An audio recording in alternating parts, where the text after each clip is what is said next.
Channel knowledge is power. और आज का हम लोगों का जो टॉपिक है that is rectification of errors. लेकिन आइए सबसे पहले हम लोग समझते हैं कि एरर्स कितने प्रकार के होते हैं। एरर होता क्या है? एरर मतलब गलती होता है। देखिए humans are bound to make mistakes. हम लोग इंसान हैं, हम लोग से गलती हो ही सकता है। अकाउंटेंट भी इंसान होता है, तो बहुत समय उससे कुछ मिस्टेक्स हो जाता है। तो वो जिन तरह के मिस्टेक्स करता है बुक्स और अकाउंट्स को बनाते समय, those are called as errors. इन एरर्स को हम लोग 4 अलग अलग टाइप्स में हम लोग बांटे हैं। और इसको बांटने के पीछे हम लोग का मकसद ये है कि एरर्स का नेचर को समझ करके इसको ठीक कर देना। ठीक है, तो ठीक करने का जो प्रोसेस है that is called as rectification of errors. तो हम लोग का ये मकसद है कि first we will identify what is the nature of the error, then we will identify that at which stage the error has occurred in the books of accounts, and the third is that we will have to rectify the error in the books of accounts. I hope आपको समझ आ रहा है। आइए हम लोग अब शुरू करते हैं हमारा वीडियो। तो सबसे पहले आप देख सकते हैं टाइप्स ऑफ एरर्स, एक overview.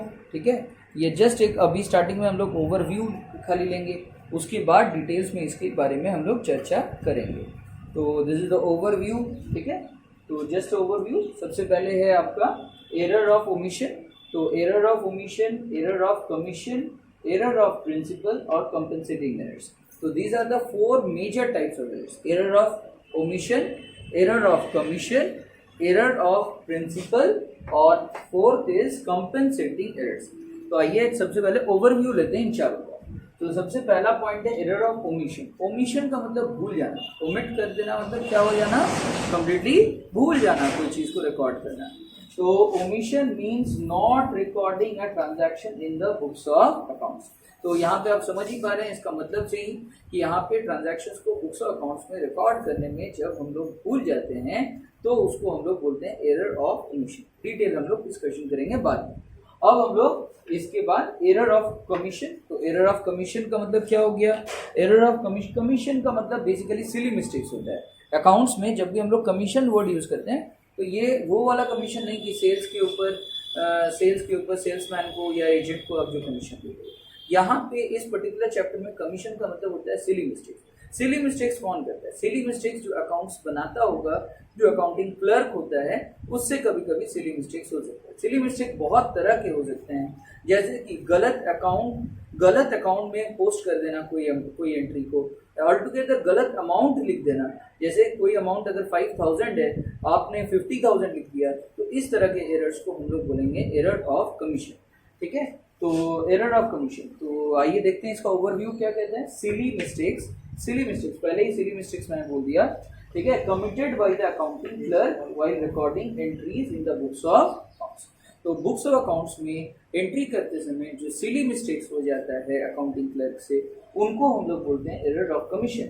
These are clerical errors. तो ये क्लर्क के द्वारा गलती होता है, तो इसीलिए हम लोग इसको क्लरिकल एरर्स भी बोल सकते हैं। एरर ऑफ प्रिंसिपल थर्ड वाला है एरर ऑफ प्रिंसिपल। तो ये क्या कह रहा है? देखिए, these errors occur at the time of applying the various accounting principles at the time of recording transactions in the books of accounts। हम लोगों को पता है कि अकाउंट्स को फॉलो कर अकाउंट्स के लिए बहुत सारे रूल्स रेगुलेशंस फॉलो करना पड़ता है, तब जाकर के अकाउंट्स बनता है। जैसे गोल्डन रूल्स ऑफ अकाउंटिंग हो गया, जो कि हम लोग को जर्नल एंट्री करने में मदद करता है। इसके अलावा भी कैपिटल एक्सपेंडिचर्स, रेवेन्यू एक्सपेंडिचर्स, उससे रिलेटेड बहुत सारे प्रिंसिपल्स हैं। ठीक है, कैपिटल एक्सपेंडिचर आपको सिर्फ और सिर्फ बैलेंस शीट में रिकॉर्ड करना चाहिए, जबकि रेवेन्यू एक्सपेंडिचर को आपको प्रॉफिट एंड लॉस अकाउंट में आपको दिखाना पड़ेगा। तो बहुत समय इन अकाउंटिंग प्रिंसिपल्स को फॉलो करते समय हम लोग से गलती हो जाता है। तो इन गलतियों को हम लोग बोलेंगे एरर इन प्रिंसिपल। अच्छा, इसके बाद वाला जो पॉइंट है that is compensating error. Compensate करना मतलब पूरा कर देना, जो नुकसान हुआ है उसको पूरा कर देने को हम लोग कंपेंसेट करना हम लोग बोलते हैं। तो यहाँ पे आप देख सकते हैं कंपेंसेटिंग एरर्स में these errors occur in pairs. ये हमेशा पेयर्स में ऑकर करेगा, मतलब जोड़े में ऑकर करेगा। कभी भी ये एरर्स कंपेंसेटिंग वाले एरर्स अकेले नहीं आएंगे। तो यहाँ पे पेयर्स में एक जो मिस्टेक होगा, एक जो आइटम होगा, वो उसका जो अकाउंटिंग इफेक्ट होगा वो कंप्लीटली दूसरे एरर का इफेक्ट को कैंसिल कर देगा। जैसे आप लोग मैथ्स में जानते हो प्लस 5000 और माइनस 5000 का जो नेट इफेक्ट होता है वो कितना होता है 0। वैसे ही प्लस 10,000 माइनस 10,000 कितना हो जाता है 0। तो सपोज एक एरर का जो इफेक्ट है वो अगर प्लस मतलब वो अगर डेबिट 5000 है, दूसरा एरर का अगर इफेक्ट आ रहा है क्रेडिट 5000, तो डेबिट और क्रेडिट क्या कर देगा अकाउंट्स में एक दूसरे को नलीफाई कर देगा, पूरी तरीके से एक दूसरे का इफेक्ट को कैंसिल कर देगा और नेट इफेक्ट हम लोगों को 0 नजर आएगा।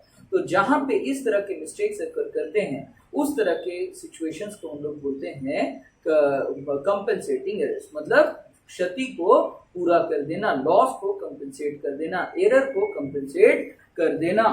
तो आइए देखते हैं, these errors occur in pairs, one of the errors completely cancels the effect of the other error। अच्छा, अब हम लोग डिटेल में चर्चा करेंगे एरर ऑफ ओमिशन के बारे में। तो आइए हम लोग देखते हैं एरर ऑफ ओमिशन के बारे में क्या कह रहा है टॉपिक। तो लेट अस स्टार्ट। तो it is of two types. Error of omission दो तरह के होते हैं। पहला हो गया एरर ऑफ कंप्लीट ओमिशन और दूसरा होता है error of partial omission. Error of complete omission के साथ आपको क्या करना है, error of complete omission refers to the situation where a business transaction is not recorded in the books of accounts at all। मतलब यहाँ पे complete omission हो जाता है। complete मतलब पूरी तरीके से हम लोग भूल जाते हैं कोई ट्रांजैक्शन को रिकॉर्ड करना और उसको बुक्स ऑफ अकाउंट्स में ले जाने में ही हम लोग से गलती हो जाता है। ठीक है, तो बुक्स ऑफ अकाउंट्स में रिकॉर्डिंग ही नहीं होता है, मतलब कोई सब्सिडियरी बुक में इसका रिकॉर्डिंग आपको नहीं मिलेगा। हाँ, तो कोई भी सब्सिडियरी बुक में इसका रिकॉर्डिंग आपको नहीं नजर आएगा, ना तो आपको जर्नल प्रॉपर में इसका रिकॉर्डिंग नजर आएगा, ना तो आपको कोई भी सब्सिडियरी बुक्स में रिकॉर्डिंग इसका नजर आएगा, ना तो कैश बुक में नजर आएगा, कहीं पे भी आपको इसका रिकॉर्डिंग नजर ही नहीं आएगा, क्योंकि अकाउंटेंट कंप्लीटली भूल गया होगा, उसके माइंड से कंप्लीटली स्किप हो गया होगा, कोई भी ट्रांजैक्शन को रिकॉर्ड करने में उससे कंप्लीट मिस्टेक हो गया होगा। तो इस तरह के एरर्स को हम लोग बोलेंगे एरर ऑफ कंप्लीट ओमिशन। दूसरा होता है एरर ऑफ पार्शियल ओमिशन।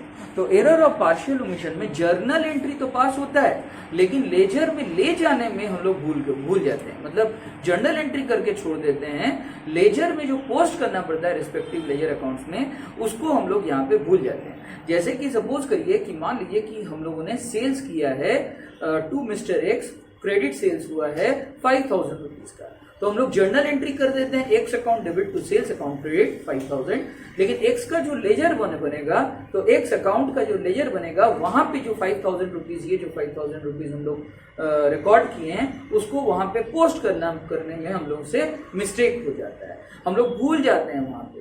तो इस तरह के एरर्स को हम लोग बोलते हैं error of partial omission. I hope आपको वीडियो आ रहा है समझ। दोस्तों कंटिन्यू विद द वीडियो, अब हम लोग सीखेंगे डिटेल में कि what are the errors of commissions etcetera. ठीक है, तो लेट अस स्टार्ट। तो एरर ऑफ कमीशन के केस में आप लोग यहाँ पे देख सकते हैं कि रॉन्ग अमाउंट, एग्जांपल मैं दे रहा हूँ, ये सारी चीज़ें एग्जांपल्स हैं। Wrong amount is recorded for any transaction. ठीक है, रॉन्ग अमाउंट किसी भी ट्रांजैक्शन के लिए रिकॉर्ड हो जाना। जैसे सपोज फॉर एग्जांपल कोई अमाउंट 500 रुपीज़ का था, आपने उसको 5,000 रुपीज़ रिकॉर्ड कर लिया। कोई अमाउंट 5,000 रुपीज़ का था, आपने उसको 500 रुपीज़ रिकॉर्ड किया। तो ये सब होता है एरर ऑफ कमीशन। तो ये सबको सिली मिस्टेक्स बोलते हैं, क्योंकि ये जानबूझ करके नहीं किया जाता है, ये गलती से हो जाता है। इसके बाद आप देख सकते हैं रॉन्ग अकाउंट इज पोस्टेड। तो रॉन्ग अकाउंट में, गलत अकाउंट में पोस्टिंग हो जाना, तो ये सब भी आपका हो गया एरर ऑफ कमीशन। ठीक है, रॉन्ग अकाउंट मतलब जाना था राम अकाउंट में, आप उसको कोई एंट्री को राम अकाउंट में पोस्टिंग करना था, आप उसको लेकर के चले गए श्याम अकाउंट में पोस्टिंग करने के लिए। तो ये सब गलती को हम लोग बोलते हैं एरर ऑफ कमीशन। इसके अलावा आप देख सकते हैं wrong side of ledger account is use for posting. ठीक है, डेबिट साइड में करना चाहिए था कोई अकाउंट में, कोई लेजर अकाउंट में डेबिट साइड में पोस्टिंग करना चाहिए था, आपने उसको क्रेडिट साइड में जाकर के पोस्टिंग करवा दिया। तो ये सब मिस्टेक्स को हम लोग बोलेंगे एरर ऑफ कमीशन। इसके अलावा है recording any transaction multiple times, example twice, तो 2 बार। जनरली एक ट्रांजैक्शन एक ही बार रिकॉर्ड होना चाहिए, कभी कभी एक ही ट्रांजैक्शन मल्टीपल टाइम्स रिकॉर्डेड हो जाता है, 2 बार 3 बार। तो इन दैट केस क्या हो जाएगा, ये एरर ऑफ कमीशन का एक एग्जाम्पल होगा। इसके बाद रॉन्ग बैलेंसिंग ऑफ लेजर। तो रॉन्ग बैलेंसिंग ऑफ लेजर मतलब हो गया कि किसी भी लेजर को जब डेबिट साइड को टोटल करने के बाद क्रेडिट साइड को क्रेडिट टोटल को माइनस किया जाता है, तो बैलेंस सीडी जब निकाला जाता है तो उसको हम लोग बैलेंसिंग ऑफ लेजर बोलते हैं। सेम काम क्रेडिट साइड का टोटल अगर बड़ा होगा तो वहां पे किया जाएगा। तो क्रेडिट साइड का टोटल से डेबिट साइड का टोटल को माइनस करने के बाद बैलेंस सीडी को निकाला जाएगा। तो ये बैलेंस सीडी को निकालते समय रॉन्ग बैलेंसिंग हो जाता है, मतलब माइनस करने में हम लोग क्या करते हैं, गलती कर देते हैं, तो इससे गलत बैलेंस निकल जाता है। ऑल्दो इस तरह का गलती होने का आज के डेट में चांसेस थोड़ा सा कम हो गया है, क्योंकि आज के डेट में ज़्यादातर कंपनियां या ज़्यादातर ऑर्गेनाइजेशंस कंप्यूटराइज्ड अकाउंटिंग करते हैं। तो कंप्यूटराइज्ड अकाउंटिंग के केस में बैलेंस वगैरह तो कंप्यूटर सॉफ्टवेयर के थ्रू जनरेट होता है, तो वहाँ पे इस तरह के गलती को होने का चांसेस ना के बराबर हो जाता है, बिकॉज कंप्यूटर बहुत ही ज़्यादा एक्यूरेट होता है। लेकिन हाँ, आप अगर उसको गलत डेटा ही दे दीजिएगा तो ऑटोमेटिकली गलत डेटा को वो प्रोसेसिंग जब करेगा तो उससे गलत रिजल्ट ही निकलेगा। तो आपको यहाँ पे ये याद रखना है कि आप कंप्यूटर में गलत डेटा फीडिंग ना करें, ताकि आपको सही एक्यूरेट रिजल्ट्स कंप्यूटर आपको दे सके। इसके बाद आपका नेक्स्ट पॉइंट है wrong casting. Example, wrong totalling of the ledger. तो रॉन्ग कास्टिंग वर्ड का मतलब अकाउंट्स में होता है टोटल करना। तो जब आप टोटल गलत करोगे तो ऑब्वियस बात है, लेजर का जब टोटलिंग गलत होगा तो उसका बैलेंस भी गलत ही निकलेगा। तो जब हम लोग गलत टोटलिंग किए हैं तो उससे गलत बैलेंसिंग हो जाएगा। जैसे कि मैंने अभी बोला कि जो लोग मैनुअली अकाउंट्स बनाते हैं उन लोगों को इस पे बहुत ज़्यादा ध्यान देना पड़ेगा। कंप्यूटराइज अकाउंटिंग करने वालों के साथ इस तरह का गलती होने का चांसेस ना के बराबर हो गया है आज के डेट में। जैसे जैसे टेक्नोलॉजी डेवलप कर रहा है वहाँ वैसे हम लोग इस तरह का चीज़ों से हम लोग काफ़ी आगे निकल रहे हैं। लेकिन हाँ, ये भी आपको मतलब जैसे मैंने बोला कि कंप्यूटर आ गया है, लेकिन फिर भी आपको क्या करना पड़ेगा, आपको सावधानी बरतना है अकाउंटिंग एंट्रीज वगैरह करते समय। और टेक्नोलॉजी तो आज के डेट में इतना ज़्यादा एडवांस हो गया है कि एआई बेस्ड जो सॉफ्टवेयर होते हैं वो हम लोगों को पहले से ही अलर्ट करने लगता है कि देखो ये गलती होने जा रहा है, ये गलती हो सकता है, तुम इस पर ध्यान दो। तो जहाँ पे आपका एआई बेस्ड सिस्टम आपको अलर्ट कर रहा है उस पर ज़्यादा ध्यान दीजिएगा ताकि गलती ना हो। इसके बाद next point is any other silly mistakes. कोई भी दूसरा सिली मिस्टेक्स का कोई अंत नहीं हो सकता है, बहुत तरह के सिली मिस्टेक्स होते हैं।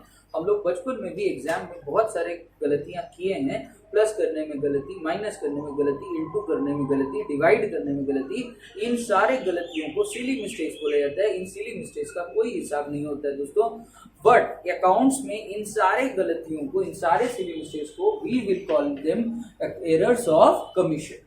ठीक है। इसके बाद अब most common types of mistakes देखिए जो अकाउंटेंट करता है, ठीक है, इसको हम लोग गड़बड़ी बोल सकते हैं।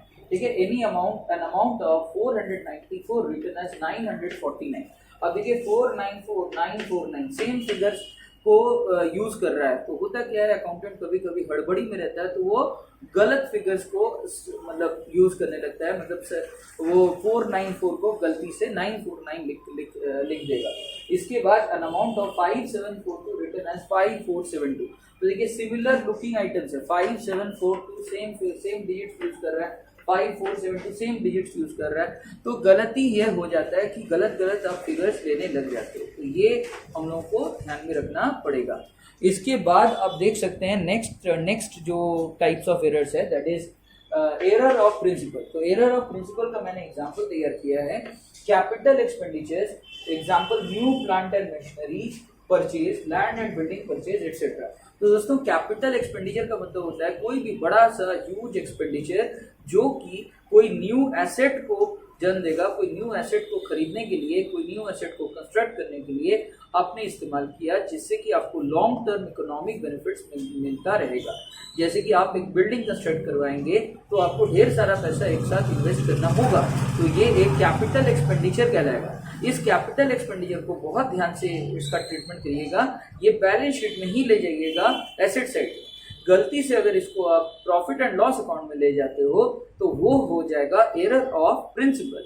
तो आप देखिए यहाँ पे capital expenditures, example new plant and machinery purchase, land and building purchase etcetera, wrongly treated as revenue expenditure. दोस्तों जो कैपिटल एक्सपेंडिचर नहीं है वही रेवेन्यू एक्सपेंडिचर है। तो आप देख सकते हो that is small recurring day to day business running expenditures. तो यहाँ पे स्मॉल लिखना एक्चुअली में उतना ज्यादा सही नहीं है, जस्ट आप लोगों को समझाने के लिए मैंने बोला कि स्मॉल, तो स्मॉल, लेकिन ये ज्यादा इंपॉर्टेंट है, रिकरिंग नेचर का होना चाहिए, डे टू डे होना चाहिए, बिजनेस रनिंग एक्सपेंडिचर मतलब बिजनेस से रिलेटेड खर्चे होना चाहिए, जैसे कि सैलरी का पेमेंट करना, जैसे कि वेजेस का पेमेंट करना, जैसे कि रेंट का पेमेंट करना, इलेक्ट्रिसिटी बिल का पेमेंट करना इत्यादि। तो ये सारे एक्सपेंडिचर स्मॉल हो या बिग हो उससे हमको कोई मतलब नहीं है, अगर ये बिजनेस से रिलेटेड एक्सपेंडिचर्स होंगे तो आपको उसको रेवेन्यू एक्सपेंडिचर ट्रीट करना पड़ेगा। अब इसको क्यों मैं इंपॉर्टेंस दे रहा हूं ये पॉइंट को आप देख सकते हैं नीचे, all capital expenditure are to be shown in the balance sheet on the asset side. जितने भी कैपिटल एक्सपेंडिचर्स हैं उसको आपको बैलेंस शीट में दिखाना चाहिए ऑन द एसेट साइड, और जितने भी आपके रेवेन्यू एक्सपेंडिचर्स हैं they must be shown in the statement of profit and loss account. We must be careful not to treat a capital expenditure as revenue expenditure and vice versa. तो हम लोगों को capital expenditure को अगर revenue expenditure treat कर लेते हैं या रेवेन्यू एक्सपेंडिचर को अगर कैपिटल एक्सपेंडिचर ट्रीट कर लिया जाता है तो ये बन जाता है एक error of principle. Thank you for watching the video.